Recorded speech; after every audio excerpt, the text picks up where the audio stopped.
We hear about tech breakthroughs all the time, right? A new AI chip here, a self-driving car there, some new digital money thing. But what if I told you these aren't separate stories at all? What if they're actually three pieces of a single massive revolution that's happening right now? And believe me, it's picking up speed faster than any of us realize. It sounds like the setup for a really weird joke, doesn't it?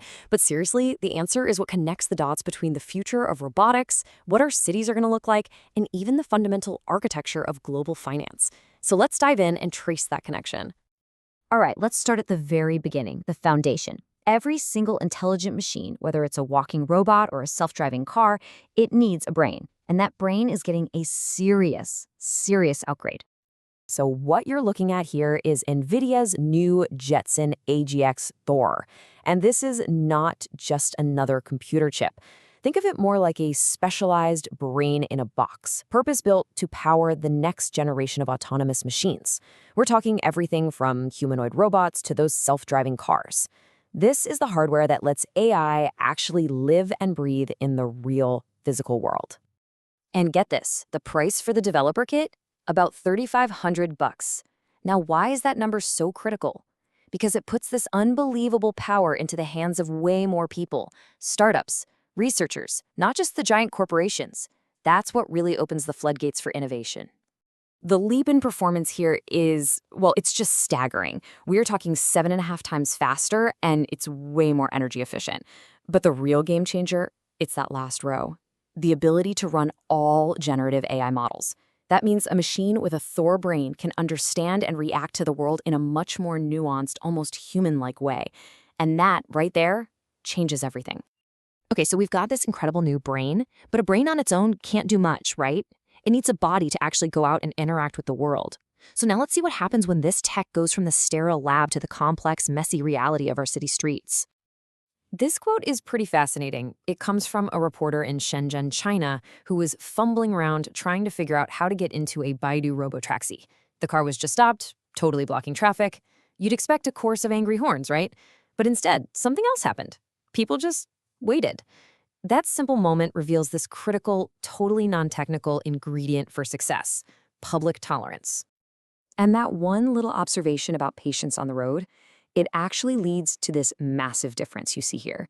In China, you've got unmanned robotaxis zipping around commercially at 70 kilometers per hour. But over in South Korea, they're still stuck in the testing phase, capped at 50. It just goes to show you, the technology itself isn't the only bottleneck. The social and regulatory environment is just as crucial, if not more so.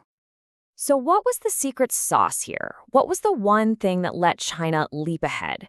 It wasn't a better chip. It was a rule, a simple, clear rule. The local governments decided upfront who was liable in an accident, the owner or the manager. That legal clarity, that simple decision, gave companies the green light they needed to go from just testing to a full-blown commercial rollout. So we have the brain, the chip. We have the body, the robotaxi on the street. But for this whole thing to work at a massive scale, we need a third, totally invisible layer, a new kind of financial plumbing. I mean, think about it. How does a self-driving car pay for its own electricity? How does a delivery drone pay a toll? It needs a new financial ecosystem to make these transactions happen instantly and automatically. And that's where something called a stablecoin comes in. Now, if you're not familiar, don't worry, the concept is pretty simple. Unlike the wild roller coaster ride of cryptos like Bitcoin, a stablecoin is designed to hold a steady price. It does that because it's pegged to a real-world asset, usually the US dollar. It is, for all intents and purposes, a digital dollar. And that stability, that's the whole ballgame. For years, a company like Ripple was trying to get big banks to use its own crypto, XRP, for global payments. But the banks were hesitant. They were like, no way, the value fluctuates like crazy, it's too risky. The solution? Pivot to stablecoins. Give these major financial institutions the stability they absolutely need to finally adopt the tech. And Ripple isn't just talking the talk. They are putting their money where their mouth is, big time. $200 million big. That's what they spent to buy up a stablecoin payment platform. They are not just imagining this new infrastructure, they are actively building it, right now. So you might ask, why make a $200 million bet? Well, check out this number. Because the potential scale is just mind-boggling. Citigroup projects that the stablecoin market could hit $3.7 trillion by 2030. This isn't some niche product. This is the future money that will power a world filled with autonomous machines. Okay, let's take a step back and put all these puzzle pieces together.